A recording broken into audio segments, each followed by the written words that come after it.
ବର୍ତ୍ତମାନ ସମୟରେ ପେଟ୍ରୋଲର ମୂଲ୍ୟ ଯେଉଁ ହିସାବରେ ବଢ଼ୁଅଛି ତାହା ଆମ ସମସ୍ତଙ୍କର ଚିନ୍ତାର କାରଣ ହୋଇଛି। ପେଟ୍ରୋଲ ବଢ଼ିବା ଦ୍ୱାରା ପ୍ରତ୍ୟେକ ଜିନିଷର ମୂଲ୍ୟ ବଢ଼ୁଅଛି, କାରଣ ପେଟ୍ରୋଲ ହିଁ ପ୍ରତ୍ୟେକ ଜିନିଷର ମୂଲ୍ୟ ବଢ଼ିବାର କାରଣ ପାଲଟିଛି। ଆପଣ ଦେଖନ୍ତୁ, ଟ୍ରାନ୍ସପୋର୍ଟିଂ ମାଧ୍ୟମରେ ଗୋଟିଏ ରାଜ୍ୟରୁ ଅନ୍ୟ ଏକ ରାଜ୍ୟକୁ କୌଣସି ବି ଜିନିଷ ଆସିଥାଏ। ଯଦି ପେଟ୍ରୋଲର ପ୍ରାଇସ୍ ବଢ଼େ ତେବେ ଏହି ଟ୍ରାନ୍ସପୋର୍ଟିଂର ମୂଲ୍ୟ ବଢ଼ିଥାଏ। ଆମେ ଆଜି ବଜାରରୁ ଯାହା ବି କିଣୁଛେ ତାର ମୂଲ୍ୟ ବଢ଼ିବାର କାରଣ ଏହି ପେଟ୍ରୋଲ। ତେବେ ପେଟ୍ରୋଲର ମୂଲ୍ୟ କାହିଁକି ବଢ଼ୁଅଛି ଓ ଏହାକୁ ଭାରତ ସରକାର କଣ୍ଟ୍ରୋଲ କରିବାର ସାମର୍ଥ୍ୟ ରଖିଛନ୍ତି ନା ନାହିଁ, ଆଉ ଯଦି ବି ରଖିଛନ୍ତି ତେବେ କାହିଁକି କଣ୍ଟ୍ରୋଲ କରୁନାହାନ୍ତି, ଏହି ସମସ୍ତ ଘଟଣା ଉପରେ ଆଜି ଆମେ ସବିଶେଷ ଆଲୋଚନା କରିବା। ମୁଁ ମଧୁସୂଦନ, ମୋର ଚ୍ୟାନେଲ MM ମାଷ୍ଟର୍ସ ଇଣ୍ଡିଆରୁ ମୁଁ ଆପଣମାନଙ୍କୁ ସ୍ୱାଗତ କରୁଅଛି। ଭିଡ଼ିଓଟି ଆଗକୁ ନେବା ପୂର୍ବରୁ ଚ୍ୟାନେଲକୁ ସବସ୍କ୍ରାଇବ୍ କରିନଥିଲେ ଏବେ ହିଁ ଚ୍ୟାନେଲକୁ ସବସ୍କ୍ରାଇବ୍ କରିନିଅନ୍ତୁ, କାରଣ ଆଗକୁ ଏହିପରି ଭ୍ୟାଲୁଏବଲ୍ ଓ ଇନଫର୍ମେଟିଭ୍ ଭିଡ଼ିଓ ଦେଖିପାରିବେ। ଦେଖନ୍ତୁ, ପେଟ୍ରୋଲର ମୂଲ୍ୟ ଯେତେବେଳେ ବଢ଼ିଥାଏ ସେତେବେଳେ ଟ୍ରାନ୍ସପୋର୍ଟେସନ୍, ଫୁଡ୍ ସପ୍ଲାଏ, ଟ୍ରାଭେଲ୍ ଆଦିର ମୂଲ୍ୟ ବଢ଼ିଥାଏ। ମାନେ କହିବାକୁ ଗଲେ ସମସ୍ତ ଜିନିଷ ମହଙ୍ଗା ହୋଇଥାଏ।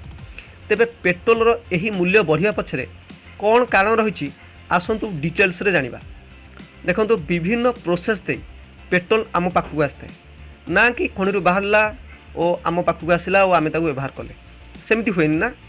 ପ୍ରଥମେ ଏହା କ୍ରୁଡ୍ ଅଏଲ୍ ବା ଅଶୋଧିତ ଅବସ୍ଥାରେ ଥାଏ, ଆଉ ସରକାର ତାକୁ ସେହି ଅବସ୍ଥାରେ କିଣିଥାନ୍ତି। ସେ ସମୟରେ କ୍ରୁଡ୍ ଅଏଲ୍ର ପ୍ରାଇସ୍ ଅଲ୍ ଓଭର ୱାର୍ଲଡରେ ସମାନ ଥାଏ। ମାନେ ଏହାକୁ ଭାରତ ଯଦି ମନେକର ଭାରତ ଯଦି ଏହାକୁ 25 ଟଙ୍କାରେ କିଣେ ତେବେ ଅନ୍ୟ ଦେଶ ବି ସେତିକି ପ୍ରାଇସ୍ରେ କିଣିଥାନ୍ତି। ଅଲ୍ ଓଭର ୱାର୍ଲଡରେ ଏହାର ପ୍ରାଇସ୍ ସମାନ ଥାଏ। ସେ ସମୟରେ ଏହାର ମୂଲ୍ୟ ଯେତିକି ଥାଏ ସେହି ହିସାବରେ ସବୁ ଦେଶ କିଣିଥାନ୍ତି।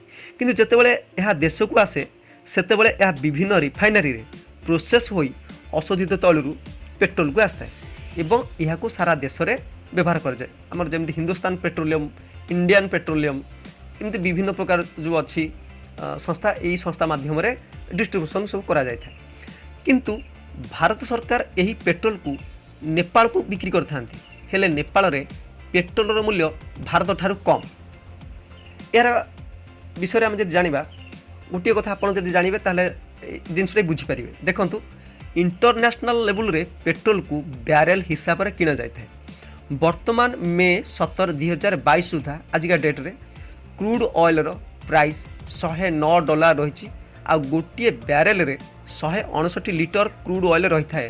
ଏହା ଆପଣମାନେ ଜାଣିବା ଦରକାର, କାରଣ ଆଗକୁ ଦେଶର ପେଟ୍ରୋଲର ମୂଲ୍ୟ ବଢ଼ିଲେ ଏହା ଇଣ୍ଟରନ୍ୟାସନାଲ ଲେବୁଲରେ ବଢ଼ିଛି ନା ଦେଶର ଇଣ୍ଟରନାଲ ପଲିଟିକ୍ସ ପାଇଁ ବଢ଼ିଛି ଆପଣ ଜାଣିପାରିବେ। ଦ୍ୱିତୀୟ କଥା, ପେଟ୍ରୋଲରେ ସରକାର ଯେଉଁ ଟ୍ୟାକ୍ସ ସବୁ ଲଗାଉଛନ୍ତି ଏହାର ଚାର୍ଟ ଦେଖନ୍ତୁ।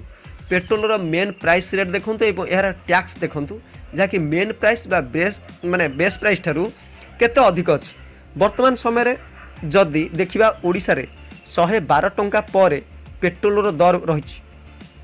ତେବେ ଉଭୟ ସେଣ୍ଟ୍ରାଲ ଗଭର୍ଣ୍ଣମେଣ୍ଟ ଓ ଷ୍ଟେଟ୍ ଗଭର୍ଣ୍ଣମେଣ୍ଟ କେତେ ପରିମାଣରେ ଟ୍ୟାକ୍ସ ପେଟ୍ରୋଲରୁ ଆଦାୟ କରୁଛନ୍ତି ଆପଣ ବୁଝିପାରୁଥିବେ। ତେବେ ମୁଁ ପ୍ରଥମରୁ ଗୋଟେ କଥା କହିଥିଲି ଯେ ଭାରତ ସରକାର ଚାହିଁଲେ ପେଟ୍ରୋଲର ପ୍ରାଇସ୍କୁ କଣ୍ଟ୍ରୋଲ କରିପାରିବେ ନା ନାହିଁ? ଆଜ୍ଞା, କଣ୍ଟ୍ରୋଲ କରିପାରିବେ, ଆଉ ନିଶ୍ଚୟ କଣ୍ଟ୍ରୋଲ କରିପାରିବେ। କେମିତି? ଦେଖନ୍ତୁ, ଆମ ଦେଶରେ ପଲିଟିକ୍ସ ମାନେ ଯେଉଁ ପଲିଟିକ୍ସ ଅଲଗା, କାରଣ ଭୋଟ ପାଇଁ ସରକାର ଆମମାନଙ୍କୁ ଫ୍ରିରେ ଲ୍ୟାପଟପ୍ ଦେବା, ଫ୍ରିରେ ଗ୍ୟାସ୍ ସବସିଡ଼ି ଦେବା, ଫ୍ରିରେ କରେଣ୍ଟ ବିଲ୍ କଥା କୁହନ୍ତୁ, ଲୋନ୍ ଛାଡ଼ କଥା କୁହନ୍ତୁ, ଏମିତି ଅନେକ କଥା ଖୋଜିଲେ ପାଇବା ଯାହା ଆମେ ସବୁ ଫ୍ରିରେ ସରକାରଙ୍କ ଠାରୁ ପାଇଥାଉ। ଆଉ ଏହାକୁ ପାଇବା ଦ୍ୱାରା ଆମେ ବହୁତ ଖୁସି ହୋଇଥାଉ କି ଅମୁକ ଗଭର୍ଣ୍ଣମେଣ୍ଟ ଆସିବାରୁ ବହୁତ ଭଲ ହେଉଛି। ସେମିତି ପ୍ରତ୍ୟେକ ଲୋକ ଯେଉଁ ଗଭର୍ଣ୍ଣମେଣ୍ଟ ଠାରୁ କିଛି ଫ୍ରିରେ ପାଇଥାନ୍ତି ସେମାନେ ସେହି ଗଭର୍ଣ୍ଣମେଣ୍ଟର ଗୁଣଗାନ କରିଥାନ୍ତି।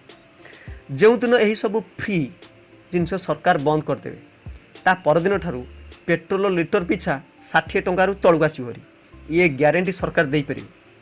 ଆପଣ ଦେଖନ୍ତୁ, ମନେକର ସରକାର ଆପଣଙ୍କର ଲୋନ୍ ଛାଡ଼ କରିଦେଲେ, ଆମେ ବହୁତ ଖୁସି ହେଉଛେ କି ସରକାର ଆମମାନଙ୍କ ଉପରେ ଗୋଟେ ବହୁତ ବଡ଼ ଉପକାର କରିଦେଲେ। କିନ୍ତୁ ଆମେ ଯେତେବେଳେ ବଜାରରୁ କୌଣସି ଜିନିଷ ପାଇଁ ଯାଉଛେ ସେତେବେଳେ ସେହି ଜିନିଷର ମୂଲ୍ୟ 2 ଗୁଣାରୁ 3 ଗୁଣା ହୋଇଯାଉଛି। ଏହାଦ୍ୱାରା ଆମ ପକେଟରୁ ଅଧିକ ଟଙ୍କା ଖର୍ଚ୍ଚ ହୋଇଥାଏ। ଆମେ ଯେଉଁ ଅବସ୍ଥାରେ ଥିଲେ ସେହି ଅବସ୍ଥାରେ ହିଁ ରହିଥାଉ। ଏହାଦ୍ୱାରା ଇନଫ୍ଲୁଏନ୍ସ ନ କମି ବଢ଼ିଥାଏ। ମାନେ ଏଇ ଯେଉଁ ଇକୋନୋମିକ୍ ଇନଫ୍ଲୁଏନ୍ସ ରହୁଛି ଆମ ଦେଶରେ, ଏଇଟା ନ କମିକିରି ବଢ଼ିଥାଏ। ଫର୍ ଏକ୍ଜାମ୍ପଲ୍, ମାନେ ଗୋଟେ ଉଦାହରଣ ଦେଉଛି, ଆମ ଦେଶରେ ଏଗ୍ରିକଲଚର ସେକ୍ଟରରେ ସରକାର ଅଧିକ ଟଙ୍କା ମାନେ ବହୁତ ପଇସା ଖର୍ଚ୍ଚ କରୁଛନ୍ତି, ମାନେ ଫ୍ରିରେ ବି ଖର୍ଚ୍ଚ କରୁଛନ୍ତି। କାରଣ ସେ ଜାଣିଛନ୍ତି ଯେ ଭାରତରେ ଏଗ୍ରିକଲଚର ସେକ୍ଟରରେ 60% ଲୋକ, ମାନେ 60% ଲୋକ କାମ କରନ୍ତି, जहाँकि अधिक भोट मिलता है से सेक्टर माने केवल यही क्षेत्र से जानते जे भोट एठी ही अधिक अच्छी तेणु यही सेक्टर ही अधिक से खर्च करता पैसा।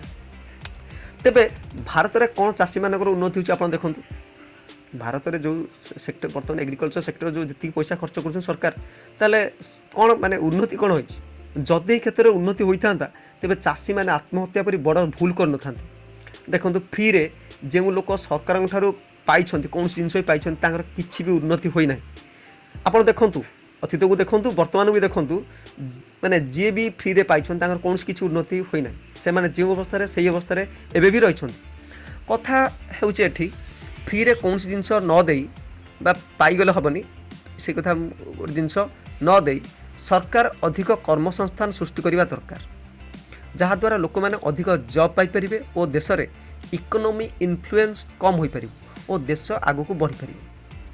आज ये भिडियोटी किसी इनफॉरमेशन आपन को भल लगी लाइक और कमेंट करने सहित चैनल को सब्सक्राइब करने भूलिए नहीं। नमस्कार।